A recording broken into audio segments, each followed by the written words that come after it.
नमस्कार विद्यार्थी मित्र हो. नवनाथ खित्री या यूट्यूब चॅनलवरती तुमचे सर्वांचे स्वागत आहे. आज आपण ह्या व्हिडिओमध्ये बघणार आहोत पोलीस भरती सामान्य ज्ञान टेस्ट सिरीज घेतलेली आहेत. यामध्ये आपण पोलीस भरती मागील पोलीस भरतीमध्ये विचारले गेलेले प्रश्न व त्याची उत्तरे घेतलेली आहेत.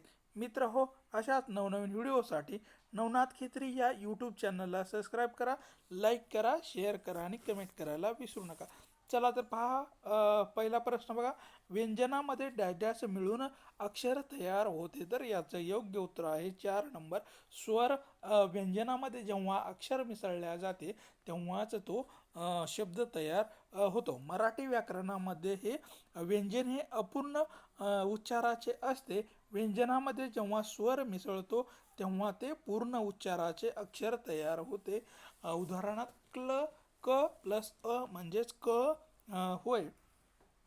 त्यानंतर आहे वाक्य म्हणजेच खालीलपैकी काय होय, तर पूर्ण अर्थाने बोलणे म्हणजेच वाक्य होय.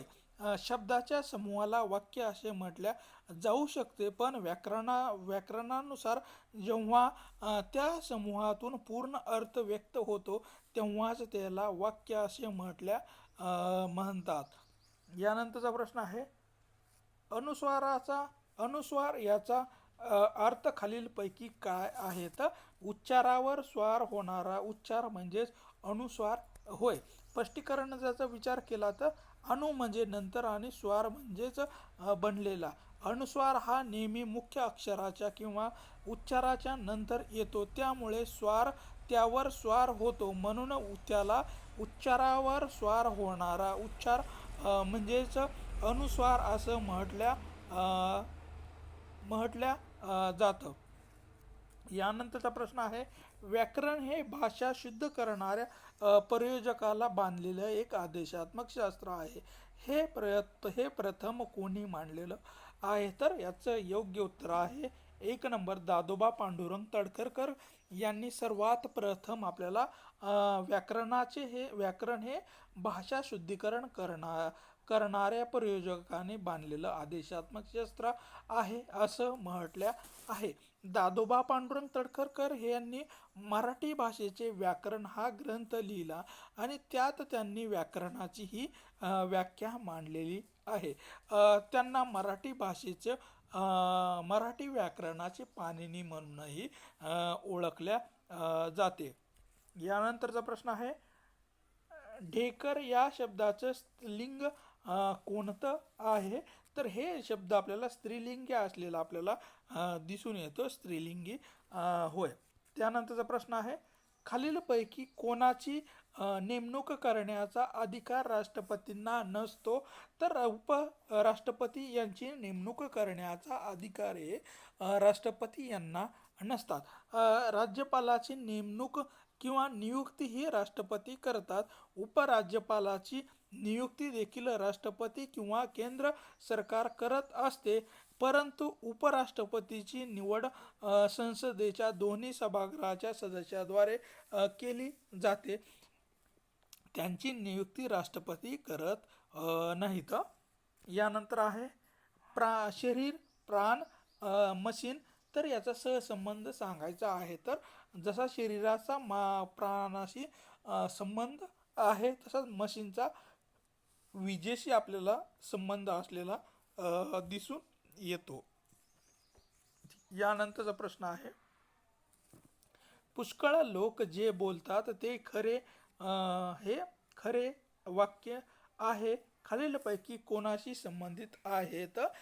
पंचामुखी परमेश्वर या शब्दाशी आपल्याला हे वाक्य संबंध असलेला दिसून येते. पंचामुखी परमेश्वर या म्हणीचा अर्थ असा होतो की अनेक लोक जेव्हा बोलतात तीच गोष्ट खरी मानली जाते, कारण त्याला परमेश्वराचा वास असं म्हटल्या जातो. त्यामुळे पुष्कळ लोक जे बोलतात तेच पाचामुखी परमेश्वर असं म्हटल्या जाते.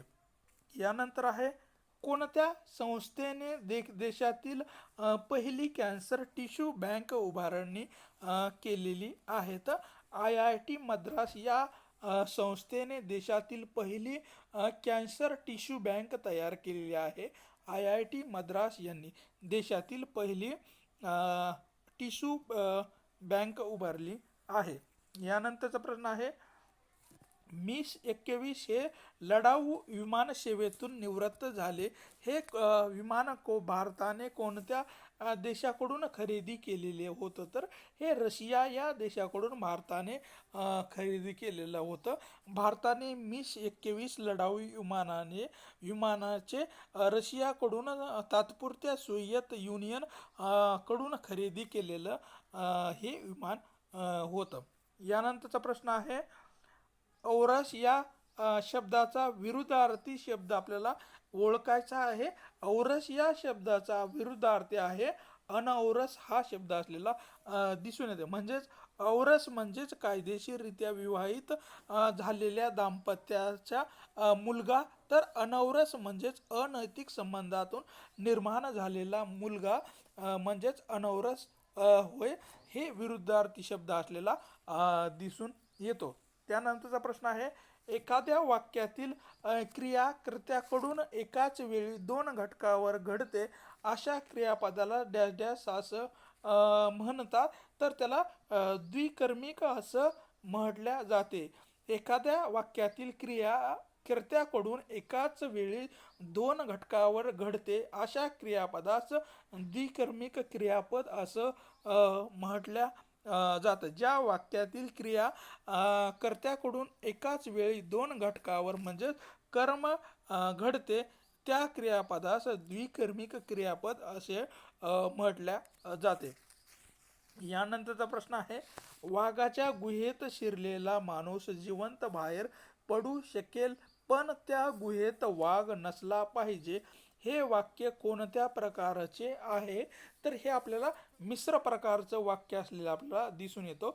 मिश्र प्रकारचं हे वाक्य आहे. हे वाक्य मिश्र वाक्य आहे कारण यात दोन मुख्य वाक्य आहेत. म्हणजेच वाघाच्या गुहेत शिरलेला माणूस जिवंत बाहेर पडू शकेल आणि एक गौण वाक्य आहे, पण त्या गुहेतून वाघ नसला पाहिजे.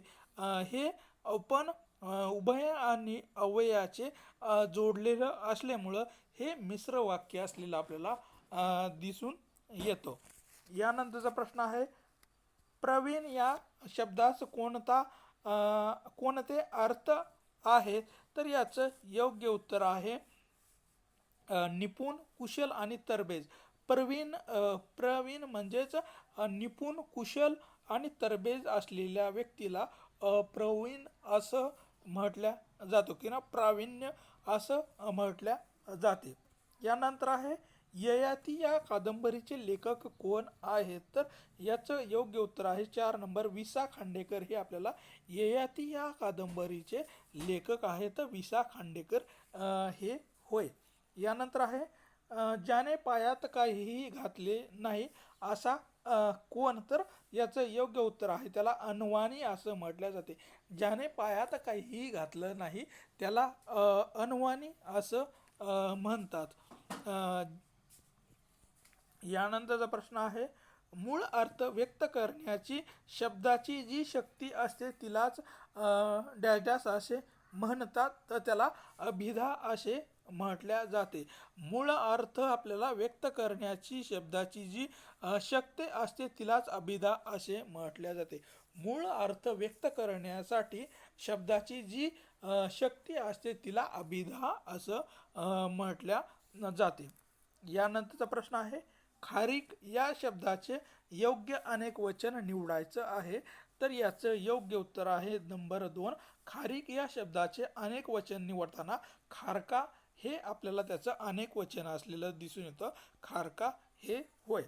त्यानंतरचा प्रश्न आहे, प्रफुल्ल वेळेवर कामावर जात असे या वाक्याचा काळ ओळखायचा आहे. तर हे आपल्याला रीती भूतकाळाचं वाक्य असलेलं दिसून येतं. प्रफुल्ल वेळेवर कामावर जात असे हे आपल्याला रीती भूतकाळाचं वाक्य असलेलं दिसून येतो. यानंतरचा प्रश्न आहे, खालीलपैकी कोणत्या स्वराला कंपित स्वर असे म्हटल्या जाते? तर याचं योग्य उत्तर आहे र. 1 नंबर र. हे आपल्याला कंपित स्वर असलेलं दिसून येतं. र या स्वराचा उच्चार करताना जिभेचा शेंडा कंप पावतो, म्हणून याला कंपित स्वर असे म्हटल्या जाते.